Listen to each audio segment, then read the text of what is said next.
आपका अपना channel India A1 news, जो रखे आपको A1। पिछले एक साल से भारतीय जनता पार्टी के प्रवक्ता, भारतीय जनता पार्टी के नेता प्रेस कॉन्फ्रेंस कर करके बार बार ये आरोप लगा रहे हैं कि दिल्ली में शराब घोटाला हुआ।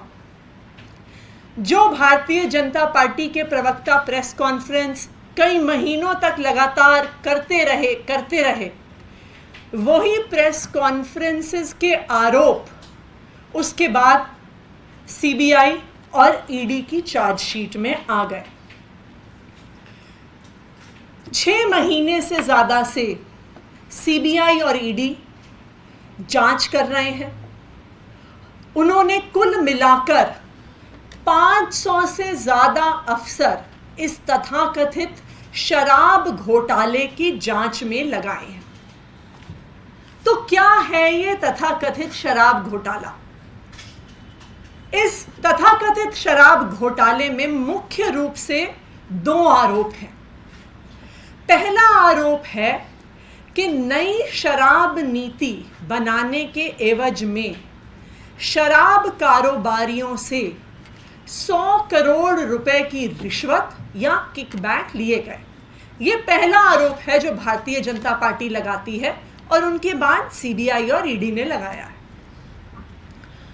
दूसरा आरोप ये है कि ये 100 करोड़ रुपए जो शराब कारोबारियों से लिए गए, उनको आम आदमी पार्टी ने गोवा के चुनाव में लगाया, गोवा के चुनाव में खर्च किया। ये आरोप पिछले एक साल से बार बार भारतीय जनता पार्टी के अलग अलग नेता, अलग अलग प्रवक्ता प्रेस कॉन्फ्रेंस करके सुना रहे हैं। लेकिन कल राउज एवेन्यू कोर्ट ने एक फैसला दिया। 2 लोग जो इस केस में अरेस्टेड थे, राजेश जोशी और गौतम मल्होत्रा, उनको कल राउज एवेन्यू कोर्ट ने जमानत दी और एक 85 पेज का ऑर्डर कल राउज एवेन्यू कोर्ट ने दिया है। दोनों का नाम बताइए। ये जो ऑर्डर कल राउज एवेन्यू कोर्ट ने दिया है, मैं चाहूंगी कि भारतीय जनता पार्टी इस ऑर्डर को पढ़े। मैं चाहूंगी कि जो सारे टीवी चैनल पिछले एक साल से इस तथाकथित घोटाले की रिपोर्ट्स चला रहे हैं, इस ऑर्डर को पढ़ें, क्योंकि कल का ये राउज एवेन्यू कोर्ट का ऑर्डर ये स्पष्ट कर देता है कि 100 करोड़ तो छोड़िए, 30 करोड़ छोड़िए, एक नए पैसे के भ्रष्टाचार का सबूत ईडी और सीबीआई के पास नहीं है। बार बार इस 86 पेज के ऑर्डर में जज सिर्फ एक बात दोहरा रहे हैं कि कोई भी सबूत ईडी ने सामने नहीं रखा है। तो जो पहला एक्यूजेशन है, जो पहला आरोप है कि 100 करोड़ का घोटाला हुआ, 100 करोड़ की रिश्वत किकबैक के तौर पर शराब कारोबारियों द्वारा आम आदमी पार्टी को, दिल्ली सरकार को दी गई। इस किकबैक देने में एक शराब कारोबारी गौतम मल्होत्रा जी भी शामिल थे। ऐसा भारतीय जनता पार्टी भी कहती थी, ऐसा सीबीआई भी कह रही थी, ऐसा ईडी भी कह रही थी। लेकिन कल कोर्ट ने बहुत स्पष्ट तौर से पैरा 74 में अपने ऑर्डर में कहा है, there is no specific evidence showing any such cash payment towards payment of bribe or repayment of kickbacks.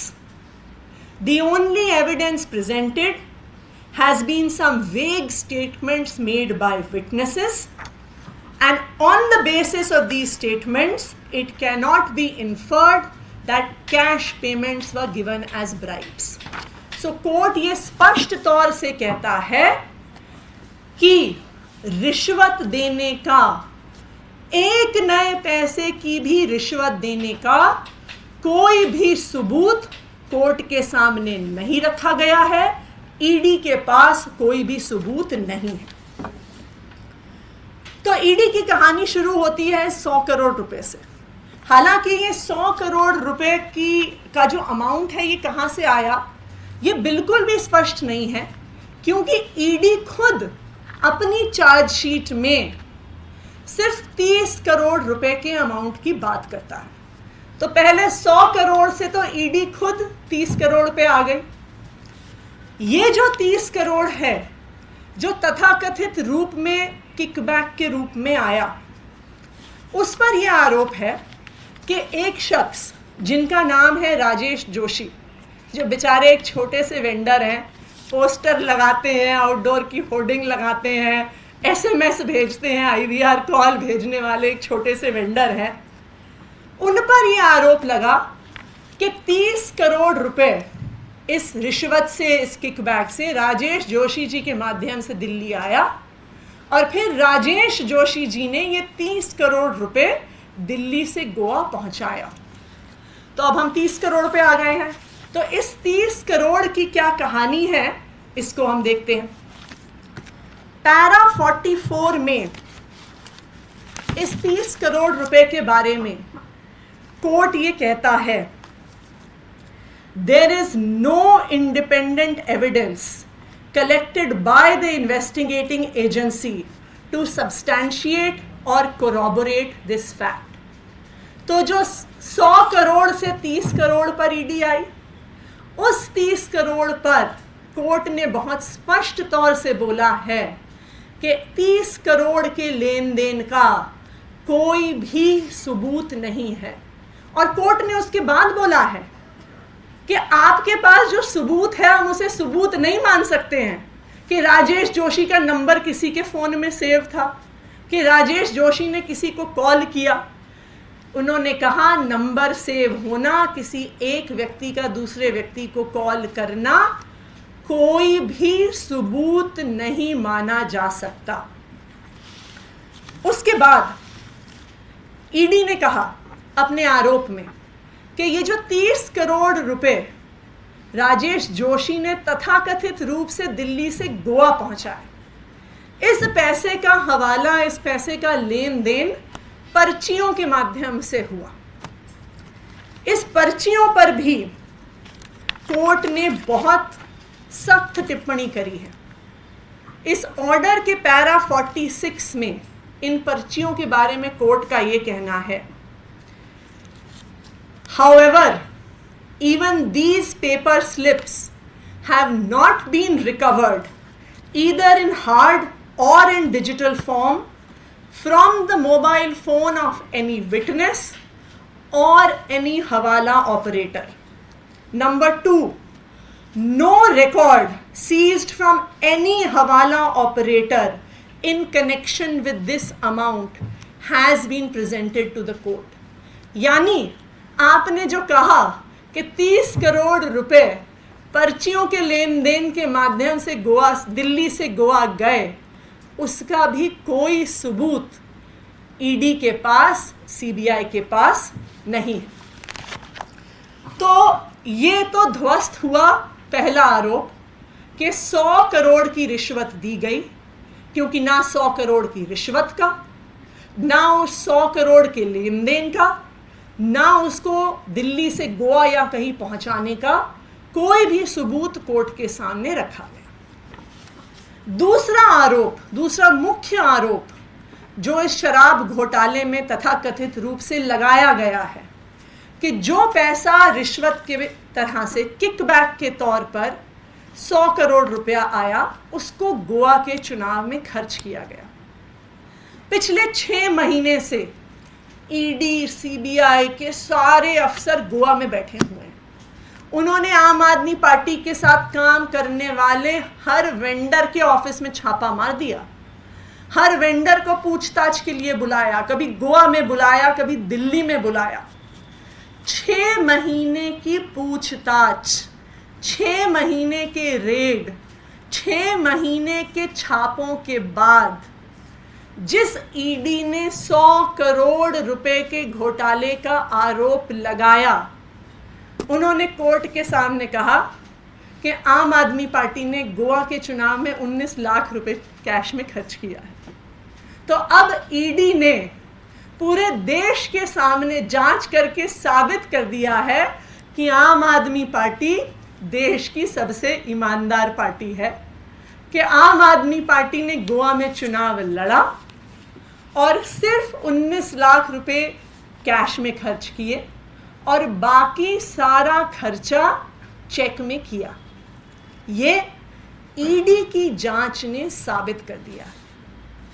तो कल जब राउज एवेन्यू कोर्ट का ये ऑर्डर आया तो मुझे ये लगता है कि इस ऑर्डर के आधार पर जो भारतीय जनता पार्टी के प्रवक्ता, जो भारतीय जनता पार्टी के नेता पिछले 1 साल से चिल्ला चिल्ला के कह रहे थे कि शराब घोटाला हुआ, शराब घोटाला हुआ, अब मैं उम्मीद करती हूं कि वो उतनी ही प्रेस कॉन्फ्रेंस करके माफी मांगेंगे कि कोई भी घोटाला नहीं हुआ, कोई भी घोटाला नहीं हुआ और हम 1 साल से झूठ बोलते हुए आ रहे हैं। कल के इस ऑर्डर ने सीबीआई और ईडी का पर्दाफाश कर दिया है। अब ये स्पष्ट हो गया है कि ये जो चार्जशीट हैं जो सीबीआई और ईडी दाखिल करती हैं, ये सीबीआई और ईडी के दफ्तरों में नहीं लिखी जाती हैं, ये प्रधानमंत्री कार्यालय में लिखी जाती हैं और फिर प्रधानमंत्री कार्यालय से इनको ईडी और सीबीआई को दिया जाता है और कहा जाता है कि अब जो हमने इसमें आरोप लगाए हैं, जो हमने चार्जेस लगाए हैं, इनको जस्टिफाई करने के लिए आप कोई गवाह ढूंढ के लेके आइए, इनको जस्टिफाई करने के लिए आप कोई एविडेंस लेके आइए। तो फिर ईडी और सीबीआई क्या करती है? वो लोगों को बुलाती है, डराती है, धमकाती है, उनकी कनपट्टी पे थप्पड़ मारकर उनके कान के पर्दे फाड़ती है और फिर उनसे अपने बयान लिखवाती है। जैसा हमने देखा कि 3 लोगों ने, 3 विटनेसेस ने अपने बयान वापस लिए, जिसमें शामिल है समीर महेंद्रू, अरुण पिल्लई, चंदन रेड्डी, और सबने कहा कि हम पे दबाव बनाया गया। चंदन रेड्डी की तो मेडिकल रिपोर्ट भी दिखाती है कि उसे मार मार के उसके कान के पर्दे फाड़ दिए गए। और सीबीआई और ईडी क्या करती है? जब उन्हें कोई ना कोई सबूत दिखाना होता है तो सीबीआई और ईडी को फिर झूठ बोलना पड़ता है कि मनीष सिसोदिया जी ने एविडेंस डिस्ट्रॉय करने के लिए 14 फोन तोड़ डाले। लेकिन जब हम खुद बिना किसी रिसोर्सेज के थोड़ा जांच करते हैं और फोन के IMEI नंबर निकालते हैं तो पता चलता है कि उस 14 में से 7 फोन तो सीबीआई और ईडी के पास खुद हैं और 7 बाकी फोन अभी भी अंडर यूज है। तो ये भी सीबीआई ईडी को जो झूठे एविडेंस प्रेजेंट करने पड़ते हैं उनका पर्दाफाश हो जाता है। फिर सीबीआई और ईडी को लगता है कि हमें कुछ तो दिखाना पड़ेगा, हमें ऊपर से आदेश आया है, हमें पीएमओ से आदेश आया है, तो फिर वो चार्जशीट में संजय सिंह जी का नाम डाल देते हैं। लेकिन जब संजय सिंह जी उन्हें लीगल नोटिस भेजते हैं तो फिर ईडी को माफी मांगनी पड़ती है और कहना पड़ता है कि जी हमसे गलती हो गई, हमने गलती से संजय सिंह जी का नाम डाल दिया। तो कुल मिलाकर एक चीज अब देश के सामने आ गई है कि जो कुछ भी शराब घोटाले के नाम पर बताया जा रहा है ये सरासर झूठ है, बेबुनियाद है, बिना किसी सबूत के है। कोई भी ऐसा घोटाला नहीं हुआ है। और अब कोर्ट की ऐसी टिप्पणी के बाद जहां पर कोर्ट अपने आदेश में ये कहता है कि किसी भी आरोप के लिए there is absence of any satisfactory corroborative material and there are contradictions and deficiencies in the statements that are being made by the enforcement directorate।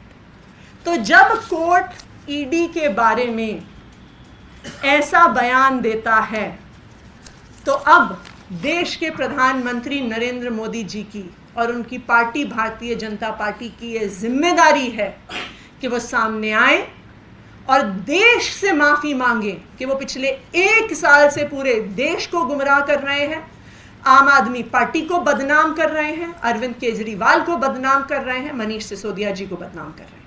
Thank you.